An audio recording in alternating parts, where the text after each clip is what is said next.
नमस्कार, मैं हूं आंचल और आप देख रहे हैं जनतंत्र टीवी। ग्लैम गपशप के इस एपिसोड में हम बात करेंगे क्रिकेटर स्मृति मंदाना की पलाश मुच्छल से शादी क्यों हुई कैंसिल, फोटोज और वीडियोस डिलीट करने के पीछे का क्या है राज, धर्मेंद्र पाजी के जाने के बाद अब कभी नहीं बन पाएंगी ये 3 बड़ी फिल्में, कौन होगा बिग बॉस 19 का विनर, शो के ग्रैंड फिनाले से पहले ही लीक हुआ नाम, 2026 से लेकर 2027 तक बॉक्स ऑफिस को धुआं करने आ रही हैं ये 7 बड़ी फिल्में। प्रिंस नरूला वर्सेस एल्विश यादव फिर से सोशल मीडिया पर हुआ है ट्रेंड, वजह क्या है विस्तार से करेंगे इस पर चर्चा। तो चलिए शुरुआत करते हैं आज के टॉप न्यूज से। गौर से देखिए इन तस्वीरों को, कितनी प्यारी कितनी क्यूट सी तस्वीरें हैं, है ना परफेक्ट कपल, एक इंडियन टीम में तो दूसरा बॉलीवुड में। क्रिकेटर स्मृति मंदाना और म्यूजिक कंपोजर पलाश मुच्छल ने 2019 में डेटिंग शुरू की थी, लेकिन काफी लंबे समय तक उन्होंने इसे छिपा कर रखा। फिर 2024 में दोनों ने अपने रिश्ते को ऑफिशियल किया जब उन्होंने साथ में 5 साल पूरे होने पर एनिवर्सरी पर एक तस्वीर पोस्ट की थी। शादी से कुछ दिन पहले ही पलाश ने नवी मुंबई के DY पाटिल स्टेडियम में स्मृति को प्रपोज करते हुए एक प्यारी सी क्लिप भी शेयर की थी और फिर शुरू हो गई शादी की रस्में। 23 नवंबर को होने वाली शादी की लगभग सारी रस्में पूरी हो चुकी थी। संगीत की वीडियोस ने तो इंटरनेट पर हंगामा मचा दिया था। स्मृति और पलाश के साथ साथ उनकी फैमिली भी खुशी से झूम रही थी, लेकिन फिर अचानक रस्में रुक जाती हैं और खबर आती है कि स्मृति के पिता श्रीनिवास मंदाना बीमार पड़ गए हैं। उन्हें हार्ट अटैक जैसे सिम्टम होने के बाद सांगली के एक हॉस्पिटल में भर्ती कराया गया है। फिर दूसरे दिन ही म्यूजिक कंपोजर पलाश मुच्छल को भी सांगली के एक हॉस्पिटल में एडमिट कराया जाता है, जिसके बाद हेडलाइंस बनने लगती हैं कि आखिर हुआ क्या, एक हंसते खेलते कपल की खुशियों को किसकी नजर लग गई है। शादी की रस्में रुकती हैं, खबर आती है कि शादी ही कैंसिल हो गई है तो फैंस काफी दुखी होते हैं और फिर आता है पलाश की मां का इंटरव्यू। हिंदुस्तान टाइम्स से बात करते हुए पलाश की मां ये बताती है कि पलाश स्मृति के पिता के बहुत करीब हैं और जब वो बीमार पड़े तो पलाश ने ये तय किया कि जब तक वो ठीक नहीं हो जाते तब तक शादी की रस्में नहीं करनी चाहिए। उन्होंने ये भी बताया कि पलाश इतना रोया कि उसकी तबीयत अचानक बिगड़ गई, उसे 4 घंटे तक हॉस्पिटल में रखा गया, उसे IV ड्रिप दी गई, ECG किया गया और दूसरे टेस्ट भी किए गए। सब कुछ नॉर्मल आया, लेकिन वो बहुत स्ट्रेस में है। सांगली से मुंबई लौट आया है और अब घर पर ही ठीक हो रहा है, लेकिन कपल बहुत स्ट्रेस में है। इसी बीच एक बड़ा कदम स्मृति के तरफ से उठाया जाता है और सोशल मीडिया अकाउंट से शादी की रस्मों की सारी तस्वीरें हटा दी जाती हैं। अब बस फिर क्या था, सोशल मीडिया पर फैलने लगी तरह तरह की अफवाहें, कुछ चैट्स भी वायरल होने लगे और दावा किया जाने लगा कि पलाश ने स्मृति को चीट किया, जिसकी वजह से शादी कैंसिल हो गई। देखते ही देखते सोशल मीडिया पर दोनों ट्रेंड करने लगे और हर कोई ये जानने में लग गया कि सच में हुआ क्या है। यही बात है जो सोशल मीडिया पर चल रही है या वो जो फैमिली कह रही है। उनके फैंस भी परेशान होने लगे। फिर आया पलाश की बहन पलक मुच्छल का बयान। पलाश की बहन पलक मुच्छल ने यह कंफर्म किया कि उनकी शादी कैंसिल नहीं पोस्टपोन की गई है। साथ ही उन्होंने फैमिली के लिए प्राइवेसी की रिक्वेस्ट भी की। पलक ने इंस्टाग्राम स्टोरी पर एक मैसेज शेयर किया जिसमें लिखा गया कि स्मृति के पिता के हेल्थ की वजह से स्मृति और पलाश की शादी होल्ड कर दी गई है। हम आप सभी से रिक्वेस्ट करेंगे कि इस सेंसिटिव समय में परिवार की प्राइवेसी का सम्मान करें, लेकिन फैंस अभी भी दुखी हैं और ये प्रे कर रहे हैं कि जल्द ही सब कुछ ठीक हो जाए। बॉलीवुड इंडस्ट्री के लोकप्रिय अभिनेता धर्मेंद्र 24 नवंबर के दिन इस दुनिया को अलविदा कह गए। वो 89 साल की उम्र में भी फिल्मी दुनिया में काफी एक्टिव थे। धर्मेंद्र को आखिरी बार फिल्म 21 में बड़े पर्दे पर देखा जाएगा। आज हम इनसाइडर में आपको उन फिल्मों के बारे में बताने जा रहे हैं जो धर्मेंद्र के निधन के बाद अब कभी नहीं बन पाएंगी। आइए इन फिल्मों की लिस्ट पर डालते हैं एक नजर। यमला पगला दीवाना 4। यमला पगला दीवाना 4 में धर्मेंद्र अहम रोल निभाने वाले थे। इस मूवी की स्क्रिप्ट पर काम जोरों शोरों से चल रहा था। धर्मेंद्र के जाने के बाद अब इस मूवी का बनना मुश्किल लग रहा है। अपने 2। धर्मेंद्र की फिल्म अपने 2 में सनी देओल और बॉबी देओल नजर आने वाले थे। खास बात यह है कि इस फिल्म में धर्मेंद्र के पोते करण की एंट्री भी हुई थी। अब ये मूवी बन पाएगी ये देखना होगा। देश के गद्दार। देश के गद्दार को भी मेकर्स ने धर्मेंद्र के साथ बनाने का फैसला लिया था। अब धर्मेंद्र के निधन के बाद ये फिल्म कभी नहीं बन पाएगी ऐसा बताया जा रहा है। वहीं धर्मेंद्र को आने वाले दिनों में फिल्म 21 में देखा जाएगा। इस मूवी में धर्मेंद्र अगस्त्य नंदा के साथ अहम रोल में दिखाई देंगे। ये मूवी 25 दिसंबर के दिन रिलीज होने वाली है। बॉलीवुड के ही मैन को आखिरी बार पर्दे पर फिल्म तेरी बातों में ऐसा उलझा जिया में देखा गया था। इस मूवी में शाहिद कपूर और कृति सेनन भी नजर आई थी। बिग बॉस 19 अब अपने ग्रैंड फिनाले की उल्टी गिनती शुरू कर चुका है। शो को खत्म होने में सिर्फ 2 हफ्ते बाकी है और घर के हर कंटेस्टेंट की नजर अब ट्रॉफी पर टिकी हुई है। इस बीच वीकेंड का वार एपिसोड में दर्शकों को एक बड़ा हिंट मिला है जिसने सोशल मीडिया पर चर्चाएं तेज कर दी हैं। यह हिंट किसी और ने नहीं बल्कि एकता कपूर के एस्ट्रोलॉजर ने दिया है। ऐसे में शो के विनर का नाम भी सोशल मीडिया पर लीक हो गया है।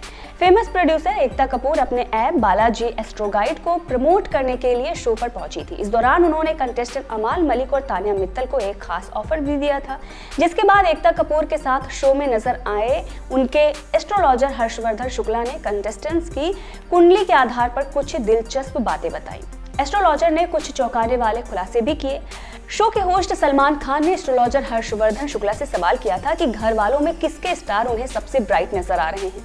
इसके जवाब में एस्ट्रोलॉजर ने यह बताया था कि उन्होंने सभी की जन्म कुंडलियां देखी हैं और हर कंटेस्टेंट की अपनी विशेषताएं हैं। एस्ट्रोलॉजर ने यह भी साफ किया था कि वो किसी के जीतने की भविष्यवाणी नहीं कर रहे हैं, लेकिन कुछ लोगों की पत्रिका आने वाले समय में बड़ी सफलता की तरफ इशारा कर रही है। हर्षवर्धन शुक्ला ने 4 कंटेस्टेंट के नाम दिए जिनके भविष्य को उन्होंने बेहद अच्छा बताया। ये 4 कंटेस्टेंट प्रणीत मोरे, फरहाना भट्ट, गौरव खन्ना और तानिया मित्तल है। उन्होंने ये भी बताया कि ये नाम जीत की गारंटी नहीं है, लेकिन उनकी कुंडली बताती है कि बिग बॉस के बाद भी इनकी लाइफ नए मौके और सफलता के द्वार खोल सकती है। अब जैसे ही ये 4 नाम सामने आए, फैंस ने सोशल मीडिया पर कयास लगाना शुरू कर दिया कि बिग बॉस 19 का विनर इन्हीं में से कोई हो सकता है। हालांकि शो में कौन बाजी मारता है इसका खुलासा तो ग्रैंड फिनाले के दिन ही होगा। फिलहाल इतना जरूर है कि बिग बॉस 19 की ये अंतिम रेस और दिलचस्प हो गई है। फैंस की निगाहें अब हर एपिसोड पर टिकी हुई है। साल 2025 अब लगभग खत्म होने को है। इस साल बहुत सी फिल्में सिनेमाघरों में रिलीज हुई हैं। कुछ ने बॉक्स ऑफिस पर खूब कमाई की है तो कुछ फिल्में बुरी तरह से फ्लॉप हो गई हैं। बॉलीवुड हो या साउथ सिनेमा, हर तरफ से बड़ी फिल्मों के ऐलान होते रहे हैं जिनका लोग दिल से इंतजार कर रहे हैं। कई मूवीज ऐसी हैं जिनके लिए दर्शक अभी भी बेसब्री से इंतजार कर रहे हैं कि ये कब रिलीज होंगी। मोस्ट अवेटेड फिल्मों की लिस्ट में शाहरुख खान की किंग से लेकर रणबीर कपूर की रामायण और एस राजामौली की वाराणसी तक शामिल है। तो चलिए बिंज वॉच में आपको बताते हैं कि सभी मूवीज थिएटर्स में कब दस्तक देंगी। साल 2026 से लेकर 2027 तक 7 बड़ी फिल्में एक के बाद एक थिएटर्स में रिलीज होने वाली हैं। एस राजामौली के डायरेक्शन में बन रही वाराणसी एक मोस्ट अवेटेड फिल्म है जिसमें महेश बाबू लीड रोल में नजर आएंगे। हाल में ही हैदराबाद में ग्रैंड इवेंट में फिल्म का टाइटल रिवील किया गया और साथ ही महेश बाबू के लुक की भी झलक दिखाई गई। इसमें पृथ्वीराज सुकुरमान और प्रियंका चोपड़ा भी अहम किरदारों में नजर आएंगे। ये मूवी साल 2027 में रिलीज होने वाली है। बॉलीवुड के किंग शाहरुख खान के बर्थडे पर उनकी फिल्म किंग का टाइटल रिवील किया गया। इनकी रिलीज को लेकर सुपरस्टार के फैंस बहुत ही एक्साइटेड हैं। दिलचस्प बात यह है कि किंग में शाहरुख खान के साथ पहली बार उनकी बेटी सुहाना नजर आएंगी। फिल्म के स्टार कास्ट में अभिषेक बच्चन और दीपिका पादुकोण भी शामिल हैं। ये मूवी 2026 में रिलीज होने वाली है।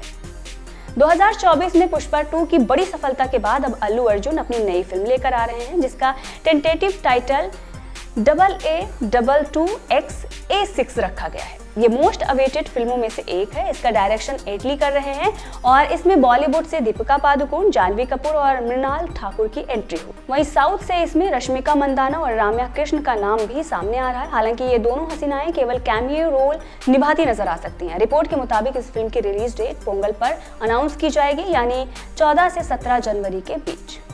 साउथ सुपरस्टार जूनियर एनटीआर की ड्रैगन फिल्म भी लिस्ट में शामिल है। इसे KGF franchise fame Prashanth Neel direct कर रहे हैं। खबर यह है कि मूवी अगले साल 2026 में दस्तक देगी। केजीएफ चैप्टर 1 और केजीएफ चैप्टर 2 की सफलता ने यश को पैन इंडिया सुपरस्टार बना दिया। इन दिनों वो अपनी upcoming film Toxic a fairy tale for grown ups को लेकर चर्चा में है। ये मूवी 2026 में थिएटर्स में रिलीज होने वाली है। इन फिल्मों के अलावा प्रभास की स्प्रिट भी अगले साल यानी 2026 में ही बड़े पर्दे पर रिलीज होगी। इस फिल्म को संदीप रेड्डी वांगा बना रहे हैं जिनकी पिछली फिल्म एनिमल बॉक्स ऑफिस पर ब्लॉकबस्टर साबित हुई थी। इसमें रणबीर कपूर फुल एक्शन अवतार में नजर आए थे। अब बात करते हैं कंट्रोवर्सी की।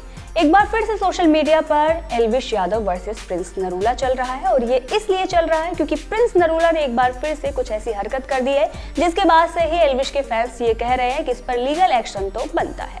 तो चलिए आपको बताते हैं कि हुआ क्या है। आप सभी को याद होगा पिछले जून में प्रिंस नरूला ने एल्विश पर कई सारे बम फोड़े थे, यानी कि उन्होंने एल्विश पर कई गंभीर आरोप लगाए थे। इतना ही नहीं, उन्होंने धमकियां भी दी थी। एल्विश के वो गांव पहुंच गए थे जहां पर उन्होंने एल्विश को धमकी देते हुए कुछ ऐसे बयान दे दिए थे, जिसके बाद सोशल मीडिया पर हड़कंप मच गया था। लोगों ने एल्विश को कहा था कि वो प्रिंस नरूला पर एक्शन ले, लेकिन प्रिंस नरूला पर एल्विश ने कोई एक्शन नहीं लिया था। हालांकि उन्होंने जवाब दे दिया था, वो भी डायरेक्टली एल्विश ने प्रिंस नरूला पर कोई वार नहीं किया, लेकिन उसके बाद फिर कई सारे पॉडकास्ट में उन्होंने खुलकर बातचीत की और ये बताया कि अब कभी भी वो प्रिंस नरूला के करीब नहीं आ सकते हैं। प्रिंस नरूला और एल्विश काफी अच्छे दोस्त थे। कई मौके पर एक दूसरे को सपोर्ट करते हुए भी दिखाई देते थे। लेकिन फिर आया रोडीज का सीजन 20, जहां पर सेट पर कुछ कहा सुनी हो गई और उसके बाद प्रिंस नरूला ने इसे बहुत बड़ा मुद्दा बना लिया। सोशल मीडिया पर प्रिंस नरूला ने कुछ ऐसी हरकतें की जो लोगों को पसंद नहीं आई। गाँव जाना, धमकी देना और कुछ ऐसी बातें जो नहीं करनी चाहिए थी। अब ये सारी चीजें हुई, उसके बाद से ही दोनों के बीच में खटास हो गई। अब उनका जो सॉन्ग पहले ही शूट हो चुका था, जब दोनों अच्छे दोस्त थे, वो रिलीज हुआ है और इस सॉन्ग को लेकर कहा यह जा रहा था कि हो सकता है कि एल्विश का जो पार्ट है उसे कट कर दिया जाए, लेकिन प्रिंस नरूला ने ऐसा नहीं किया है। उन्होंने गाने में एल्विश को तो लिया है, लेकिन उनका फेस ब्लर कर दिया है और उस पर कुछ ऐसी चीजें लगाई हैं जो फैंस को अब पसंद नहीं आ रही हैं और एल्विश के फैंस ये मांग कर रहे हैं कि इस पर एल्विश लीगल एक्शन ले। अब देखना ये होगा कि एल्विश इस पर लीगल एक्शन लेते हैं या नहीं, लेकिन फिलहाल जो इसमें एक्ट्रेस है यानी कि प्रांजल दहिया, उन्होंने भी इस गाने को सपोर्ट नहीं किया है, उन्होंने इसे प्रमोट भी नहीं किया है। खबर लिखे जाने तक उन्होंने किसी भी तरीके से इस गाने को लेकर कोई भी जानकारी अपने सोशल मीडिया हैंडल पर शेयर नहीं की है, बल्कि बाकी जो प्रोजेक्ट्स हैं उसे वो प्रमोट कर रही हैं। जिसके बाद बताया जा रहा है कि प्रांजल दहिया भी एल्विश के ही खेमे में है और प्रिंस नरूला के खिलाफ उन्होंने भी मोर्चा खोल दिया है। प्रिंस नरूला की यह हरकत आपको पसंद आई या नहीं, कमेंट में जरूर बताइए। फिलहाल ग्लैम गपशप में इतना ही। देखते रहिए जनतंत्र टीवी। मैं हूं आंचल और कैमरे के पीछे मेरे सहयोगी अली।